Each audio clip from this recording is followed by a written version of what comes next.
Ανάμεσα στο κελάιδημα των πουλιών και το θρώισμα των φύλων γεννιούνται οι πιο δυνατοί ήχοι του δάσους.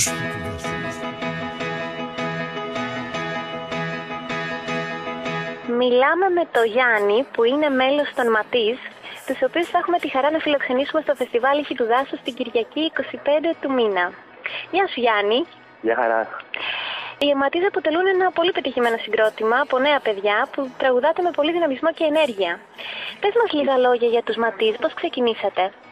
Τους Ματίς τους ξεκίνησα εγώ πριν από 9 ή 10 χρόνια περίπου και πολύ σαν χόμπι για τον ελεύθερο μας χρόνο.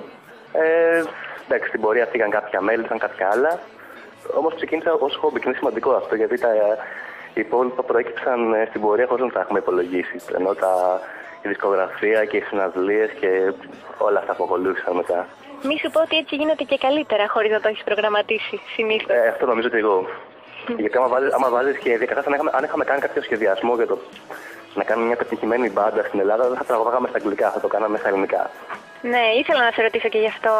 Αν τραγουδώντας στα αγγλικά είχατε δισταγμούς, αν το κοινό θα ανταποκριθεί, αν θα σας δεχτεί. Μπράβο.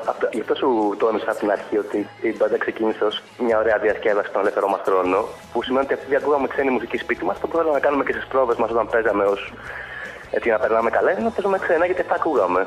Άμα είχαμε βάλει ξέρω, ας πούμε, για παράδειγμα, το παιδί από τους μικρό, ο Νίκος Ομπιτζένης, που είναι φίλος, εδώ μας και πρωτακούσει, είχε πει ότι άμα τραγουδάγατε στα ελληνικά θα γεννήσω το γήπεδα.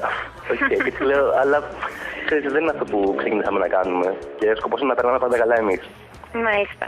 Ποιο ακριβώς είναι το είδος της μουσικής που εκπροσωπείτε έτσι με πάθος? Ξέρεις, πάντα προσπαθώ να γλιτώνω τις ταμπέλες, αλλά αν ήμασταν Άγγλοι θα ήταν αυτό που λένε οι Άγγλοι indie, η alternative rock. Αλλά η αλήθεια είναι πως επειδή έχει μελωδικές γραμμές που είναι κάπως πιο χάρηξες εντός αγωγικών, εγώ θα το λέγα ότι είναι pop, έστω και αν είναι με κιθάρες. Πώς σας ήρθε το όνομα Ματίς? Και αυτό τυχαία όπως όλα τα υπόλοιπα? Αυτό είναι πολύ τυχαία, γιατί όντως ήμασταν σε ένα σπίτι μαζεμένοι μιας φίλης μου που είναι γραφίστρια, ήταν μάλλον τότε, σπούδαζε γραφιστική συγκεκριμένα, και λέγαμε πώς να το βγάλουμε και είχαμε σκεφτεί διάφορα ονόματα, ξέρεις, με 2 προτάσεις ολόκληρες. Και η κοπέλα αυτή έκανε μια εργασία για έναν υποτιθέμενο πίνακα του Ματίς, μια γκαλερί τέλος πάντων, και τη σχολή της, και το είδαμε γραμμένο και μας άρεσε πώς γράφεται και πώς ακούγεται. Ξέραμε ότι είναι εδώ, βέβαια. Και θεωρήσαμε ότι είναι μια ορίστε να το βγάλουμε έτσι. Ακούγεται ωραία, τελειώνουμε. Ετοιμάζετε κάποια νέα δισκογραφική δουλειά? Ναι, αυτή την περίοδο ηχογραφούμε τα κομμάτια τα καινούργια σε πρόχειρες μορφές, τα demos δηλαδή, με σκοπό να το κυκλοφορήσουμε από ό,τι μας έχουν για την εταιρεία μας γύρω στο Φεβρουάριο. Πολύ ωραία. Τώρα που θα μας επισκεφτείτε στο φεστιβάλ, τι να περιμένουμε να ακούσουμε από εσάς, τι πρόγραμμα θα κάνετε έτσι για να μας ξεσηκώσετε? Θα παίξουμε όλα τα γνωστά μας κομμάτια και θα δώσουμε έμφαση κυρίως στο τελευταίο μας άλμπουμ, το Rock and Roll Mafia, αλλά δεν θα λείψουν και κομμάτια από το προηγούμενο δίσκο που είχαν γίνει αρκετά γνωστά. Μάλιστα, ανυπομονούμε. Εμείς δεν έχουμε ξαναπαίξει εκεί κοντά. Ωραία, πάντα υπάρχει πρώτη φορά. Ωραία, και έχω μάθει και πολύ ωραίο το μέρος έτσι κι αλλιώς.